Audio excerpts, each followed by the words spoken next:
近一段时期所谓的中国间谍威胁论在欧洲舆论场并不新鲜。近年来，更是每在中欧双方高层互动的前后，就会出现新一轮的炒作。这种炒作意图十分明显。तीन German नागरिकों पर चीनी गुप्तचर सेवा के लिए काम करने का आरोप हाल ही में चर्चा का विषय बन गया है। क्या जर्मनी और चीन के बीच तकनीकी चोरी और जासूसी का मुद्दा हाल ही के वर्षों में बढ़ गया है? क्या चीनी गुप्तचर सेवा जर्मन प्रौद्योगिकी तक पहुंचकर प्राप्त करके अपनी सैन्य क्षमताओं को बढ़ावा देने का प्रयास कर रही है? इन सवालों का उत्तर जानने के लिए बने रहिए हमारे साथ। नमस्कार, आप देख रहे हैं एयर न्यूज। जर्मन अधिकारियों ने सोमवार को कहा कि सैन्य उद्देश्यों के लिए उपयोग की जाने वाली तकनीक को चीनी गुप्तचर सेवा को सौंपने के संदेह में 3 जर्मन नागरिकों को गिरफ्तार किया गया है। गिरफ्तारी चांसलर ओलाफ शॉल्ज की चीनी यात्रा के एक हफ्ते बाद हुई, जिसने उन्होंने रूस की युद्धकालीन अर्थव्यवस्था के समर्थन और बौद्धिक संपदा की चोरी और निष्पक्ष बाजार पहुंच के मुद्दों पर बात की। आंतरिक मंत्री नैन्सी फैसर ने कहा कि सरकार चीनी जासूसी द्वारा कारोबार, उद्योग और विज्ञान में उत्पन्न होने वाले महत्वपूर्ण खतरे पर नजर रख रही है। उन्होंने एक बयान में कहा, हम इन जोखिमों और खतरों पर बहुत गौर कर रहे हैं और हमने स्पष्ट रूप से चेतावनी दी है और उन्होंने उनके बारे में जागरूकता बढ़ाई है ताकि हर जगह सुरक्षात्मक उपयोग और उपाय बढ़ाए जा सके। उन्होंने कहा कि इस मामले में जर्मन नवीन तकनीकी को मुद्दा जो सैन्य उद्देश्यों के लिए इस्तेमाल किया जा सकता है, विश्व रूप से संवेदनशील था।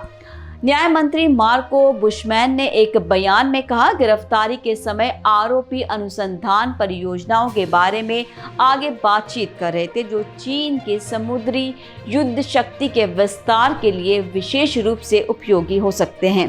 बर्लिन में चीनी दूतावास ने कहा कि बीजिंग जर्मनी में जासूसी गतिविधियों को अंजाम देने के आरोपों को दृढ़ता से खारिज करता है। दूतावास के एक प्रवक्ता ने कहा कि ईमेल बयान में कहा, हम जर्मनी से जासूसी के आरोपों का फायदा उठाकर चीन की छवि में राजनीतिक रूप से हेरफेर करने और चीन को बदनाम करने से दूर रहने का आह्वान करते हैं। आपको बता दें कि आरोपी संदिग्धों की पहचान अर्विंग एफ और इना एफ के रूप में की है, जो दंपति डेसेलफोर्ड में एक कंपनी चलाते हैं, और थॉमस आर, जिन्होंने अभियोजकों ने चीन के राज्य सुरक्षा मंत्रालय के एक अज्ञात कर्मचारी के लिए एक एजेंट बताया है।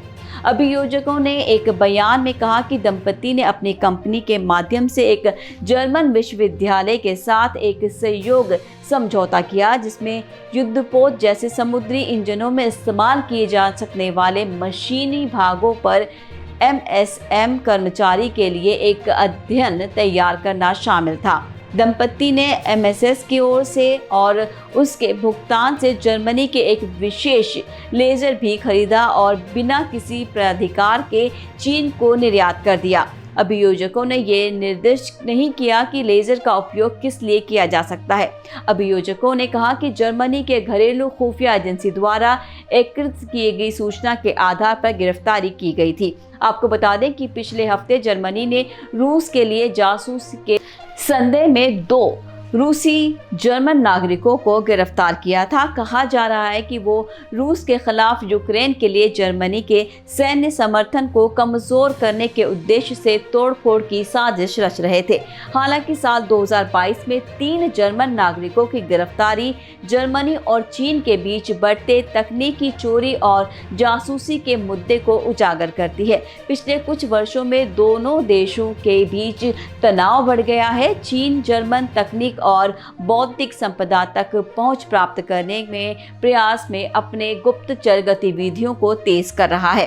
गिरफ्तार किए गए तीनों संदिग्ध जर्मन औद्योगिक और शैक्षणिक प्रतिष्ठान से जुड़े हुए थे।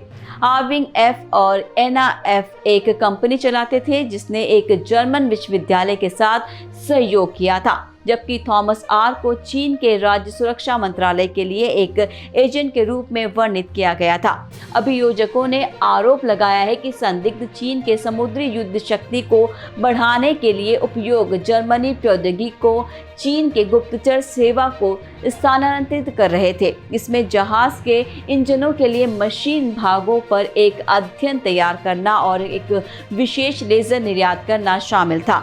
इस घटना का जर्मनी और चीन के बीच संबंधों पर नकारात्मक प्रभाव पड़ा है। जर्मनी ने चीन के जासूसी गतिविधियों को रोकने और बौद्धिक संपदा चोरी को रोकने का आह्वान किया है। चीन ने जर्मनी पर राजनीतिक हेरफेर का आरोप लगाते हुए जासूसी के आरोपों से इनकार किया है। बाकी 3 जर्मन नागरिकों की गिरफ्तारी से पता चलता है कि जर्मनी और चीन के बीच तकनीकी चोरी और जासूसी की समस्या गंभीर और बढ़ती जा रही है।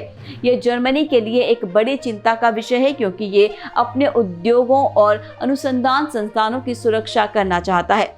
जर्मन सरकार चीनी जासूसों के खतरे पर नजर रखने और निगरानी बढ़ाने के लिए कदम उठा रही है। हालांकि ये महत्वपूर्ण है कि जर्मनी अपने सहयोगियों के लिए साथ मिलकर काम करे और उद्योगों और अनुसंधान संस्थानों की सुरक्षा के लिए प्रभावी उपायों को लागू करे। इसके अलावा ये महत्वपूर्ण है कि जर्मनी और चीन अपने संबंधों को बेहतर बनाने के लिए मिलकर काम करे। इसका मतलब है कि पारस्परिक सम्मान और विश्वास पर आधारित संबंध को बढ़ावा देना।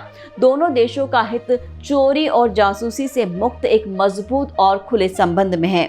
हमारी अगली वीडियो में हम यूक्रेन युद्ध पर चीन के रुख पर चर्चा करेंगे। हम देखेंगे कि चीन ने इस मुद्दे पर कैसी प्रतिक्रिया दी है और इसने चीन और पश्चिम के बीच संबंधों को कैसे प्रभावित किया है। हम यूक्रेन युद्ध पर चीन के रुख के निहितार्थ और इसके भविष्य के अंतर्राष्ट्रीय संबंधों के लिए क्या मतलब है, इस पर भी चर्चा करेंगे।